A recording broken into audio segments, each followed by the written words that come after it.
The Industrial Revolution was a period of change within many aspects of life. The social status of many different groups of people was dramatically altered during this time. There was an overall increase in population around the world, with some places, like the Americas, increasing more quickly than others. Multiple factors contributed to the increase in population.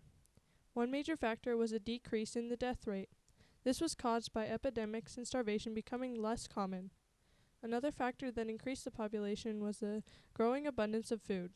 Lastly, the American population increased due to the large inflow of immigrants. These immigrants came from all around the world and contributed to the rapid urbanization of cities. Global urbanization began in Great Britain and spread westward throughout the Americas. The overall population in cities increased due to urbanization. For example, London's population rose from 2.7 million to 6.6 million in just 50 years. Urbanization caused the creation of new social classes, with the main one being the working class. Different social classes increased the divide between rich and poor. The poor were put in tenements, while there were separate neighborhoods for the rich. The lower class began to endure worse conditions than had ever been experienced.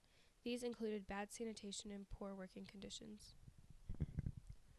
Women in different social classes during the Industrial Revolution experienced very different daily life.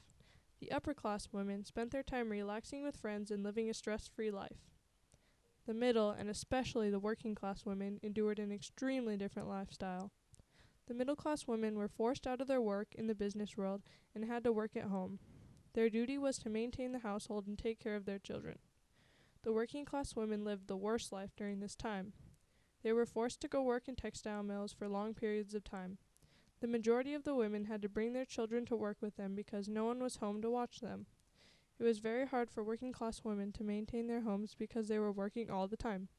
The only people who experienced worse conditions at this time were the children. Children as young as 5 years old were forced to work in factories. They were given the dirty work such as cleaning and repairing machines. Some children lived and worked in factories until they reached the age of 21. The employers that the children worked for abused them until they would do their job right. They endured long working hours and low wages. The conditions in the factory disrupted the children's health and sometimes injured or even killed them. Besides working in factories, children worked in upper class homes. They performed dirty tasks like cleaning chimneys.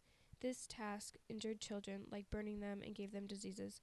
All children performed long and rigorous tasks and were not rewarded for their work. The Industrial Revolution resulted in many technological advances, but they came at a cost. Living conditions were poor and work was not easy. People were pushed to their limit, but with reforms were able to get the job done.